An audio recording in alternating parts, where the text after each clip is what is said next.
అస్సలాము అలైకుం.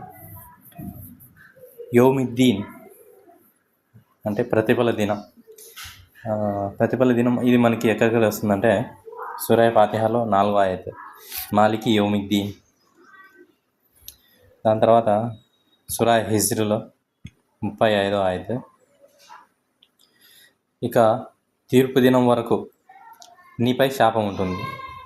ఎవరికి? శైతానికి శాపం ఇచ్చినప్పుడు తీర్పు దినం వరకు నీపై శాపం ఉంటుంది, యౌమిద్దీన్. దాని తర్వాత సూరా అషురాలో 82వ ఆయత్. తీర్పు దినం నాడు నా పాపాలు క్షమిస్తాడని నేను ఆయన మీద ఆశలు పెట్టుకుంటున్నాను. ఏ రోజు? తీర్పు దినం, యౌమిద్దీన్, తీర్పు దినం రోజు. తర్వాత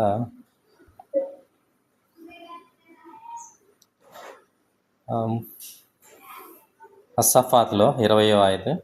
మేమంతా దౌర్భాగ్యం, ఇది తీర్పు దినం కదా అని అంటారు. ఆ రోజు తీర్పు దినం రోజు లేపినప్పుడు ఈ మాట అంటారు, యౌమిద్దీన్. నీ మీద నా శాపం ప్రతిఫల దినం వచ్చే వరకు ఉంటుంది, యౌమిద్దీన్.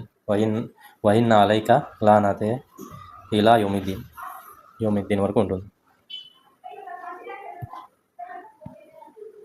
అసలు ఆ తీర్పు దినం ఎప్పుడు వస్తుందని వారు అడుగుతున్నారు, అవిశ్వాసాలు అడుగుతున్నారు అనమాట. సూరా అజారియాత్లో 12వ ఆయత్. దీని తర్వాత సూరా వాక్యాలో కూడా వచ్చింది, 56వ ఆయత్. తీర్పు దినం నాడు వామపక్షం వారికి లభించే ఆతిథ్య పదార్థాలు ఇవి. హాజా నుజులుహుం యౌమిద్దీన్. దాని తర్వాత సూరా మహారిస్లో 26వ ఆయత్. తీర్పు దినం సత్యమని నమ్మేవారు, అల్లజీన సిద్దిగుణ యౌమిద్దీన్.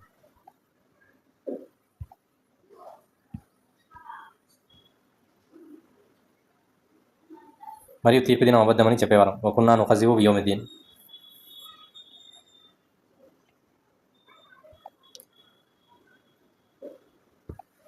దాని తర్వాత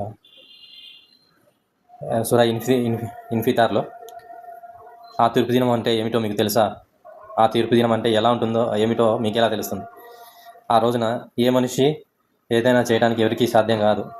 ఆనాడు తీర్పిచ్చే అధికారం పూర్తిగా అల్లా చేతిలోనే ఉంటుంది. ఇక్కడ ఎక్కడెక్కడ వచ్చింది? యస్లౌనహా యౌమిద్దీన్. తీర్పు దినం నాడు వారు అందులో ప్రవేశిస్తారు. ఎవరు ప్రవేశిస్తారంటే సజ్జనులు స్వర్గంలోకి, దుర్జనులు నరకానికి పోతారు తీర్పు దినం రోజు.